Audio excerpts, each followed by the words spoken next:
Ils sont en train de les rapatrier. Mauritanie ou chien mange carton là. Les autorités du pays doivent veiller, même si c'est vrai que les gens ne respectent pas les règles, mais à tenir compte quand même des droits humains. On est en train de rapatrier nos parents. C'est ça. C'est pas parce qu'ils sont pas en règle qu'il faut les traiter comme des animaux. Ça, c'est interdit. Les témoignages de migrants en situation irrégulière rapportés par les ONG, mais également publiés sur les réseaux sociaux, se sont multipliés ces derniers jours. Des migrants qui dénoncent des conditions d'arrestation et de détention extrêmement difficiles. Troisièmement, je termine dessus. Je pense qu'il faut que les autorités ivoiriennes soient de plus en plus regardantes sur ces questions-là. Ils sont en train de les rapatrier. C'est un pays qui m'a beaucoup apporté, qui m'a adopté. Certes, je suis sénégalais, mais je me sens plus mauritanien. On est en train de rapatrier nos parents. Donc, si on entend cette loi qui est là pour nous les étrangers, résidant en Nouakchott, travaillant en Nouakchott, vraiment, ça nous touche au cœur.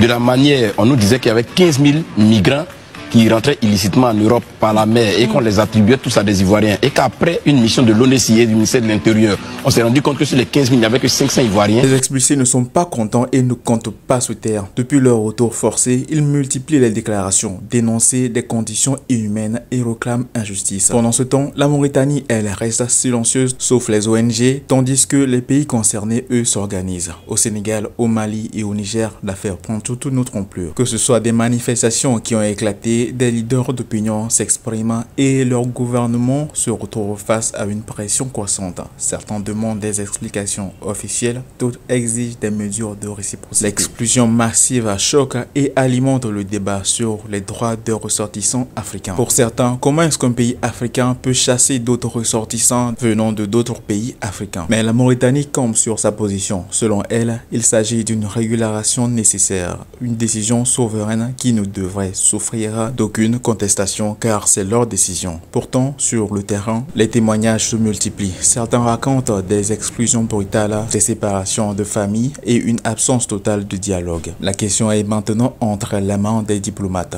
Plusieurs pays exigent une réunion d'urgence. Des négociations s'ouvrent, mais rien ne semble avancer. Pendant ce temps, les expulsés, eux, ils attendent entre colère et résignation. Ils espèrent une reconnaissance de leurs droits. Et aussi, avec la pression qui monte, des ONG entrent dans le jeu, des avocats s'en mêlent et la communauté internationale commence à réagir. Maintenant, la Mauritanie pourrait-elle tenir face à cette vague de contestation? Les prochains jours seront décisifs. C'est de dire aux Mauritaniens, je suis d'accord, que chaque pays dans le monde entier essaye de mettre des règles, comme la France, comme la Belgique, comme les États-Unis. Mettre des règles, les ressortissants, sénégalais ou maliens, doivent avoir la carte séjour, je suis d'accord.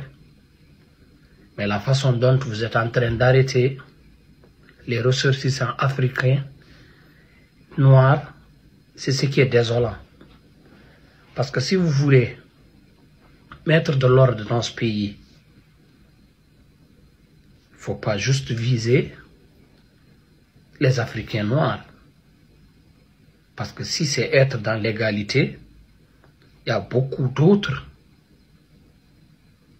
ressortissants africains qui sont là-bas, qui ne sont pas en règle. Je peux vous parler des gens de Sahara, les Sahraouis, qui viennent en Mauritanie. C'est vous-même, vous les donnez les papiers mauritaniens. Ils deviennent mauritaniens parce qu'ils sont blancs. Et pour être honnête, tous les Marocains en Mauritanie ne sont pas en règle. Tous les Tunisiens en Mauritanie ne sont pas en règle.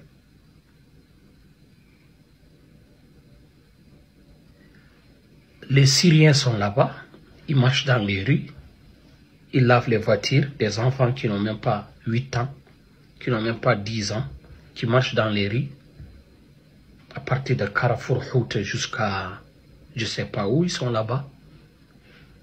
Pourquoi vous ne dites pas à ces Syriens que leurs enfants sont là-bas en train de faire ce genre de travail, d'amener leurs enfants à l'école? Moi, je n'ai jamais vu un enfant malien à 2 heures du matin dans les rues de Nouakchott, 3 heures du matin en train de laver les pare-brises des voitures. Je n'ai jamais vu ça, ni malien ni sénégalais. Mais je vois les enfants syriens le faire. Mais vous ne parlez pas d'eux.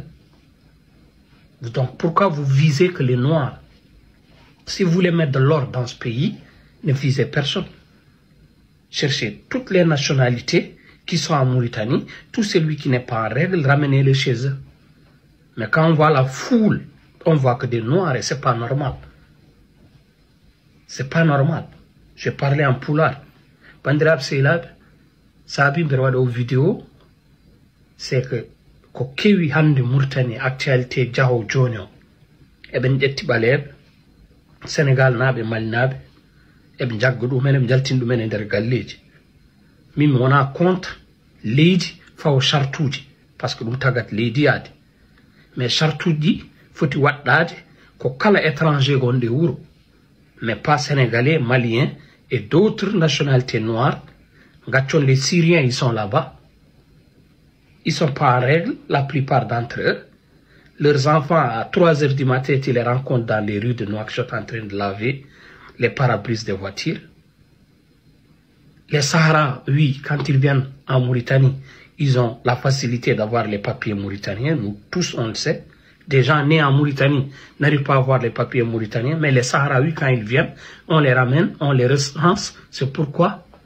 Parce que vous voulez qu'on dise que cette communauté... Les voix s'élèvent de toutes parts. À Bamako, Dakar, Niamey, la colère gronde. Des rassemblements s'organisent, des pancartes s'élèvent, des slogans fusent. Justice pour nos frères expulsés. Les familles brisées par ces expulsions demandant des comptes.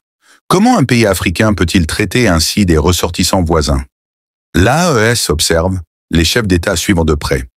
Face à cette pression, la Mauritanie reste sur ses positions. Nos décisions sont souveraines, déclarent pour les autorités, refusant tout débat. Mais la contestation ne faiblit pas. Sur les réseaux sociaux, des vidéos circulent montrant des expulsions brutales, des familles jetées à la rue, sans explication, sans recours. Le scandale prend une ampleur internationale. Les gouvernements concernés prennent des mesures. Certains rappellent leurs ambassadeurs, d'autres exigent des explications officielles. La tension monte. Faut-il riposter? Des voix s'élèvent pour réclamer des mesures réciproques contre les ressortissants mauritaniens. Un véritable bras de fer diplomatique est en train de naître. Pendant ce temps, les expulsés tentent de survivre. Sans ressources, sans logement, ils sont livrés à eux-mêmes. Des associations humanitaires se mobilisent, mais les besoins sont immenses. Chaque jour qui passe renforce l'indignation et la pression sur Nouakchott. L'AES pourrait-elle s'en mêler? Certains analystes le pensent. L'Union des États sahéliens ne peut pas rester indifférente à une telle crise.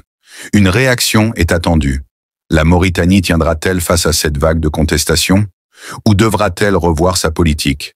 Le suspense est total. Et oui les amis, le suspense est total. Aujourd'hui encore, nous avons un pays africain qui chasse les étrangers noirs de d'autres pays africains. Et tout ceci à cause de l'immigration clandestine. Un prétexte pour empêcher les immigrants noirs de prendre la voie de la mer pour se rendre dans les pays européens, qui encourent le grand risque de mourir sur le chemin au milieu de la mer. Alors chers amis, qui a donc raison? Et si vous étiez à la place de ces chefs d'État, qu'allez-vous faire? Eh bien les amis, les commentaires sont grandement ouverts à tout le monde. Veuillez y répondre à cette question et surtout abonnez-vous pour la prochaine vidéo car il y a de réelles informations qui arrivent très bientôt concernant les actualités politiques africaines et culturelles. Sur ce, abonnez-vous pour les prochaines vidéos et on se dit à la prochaine. Ciao.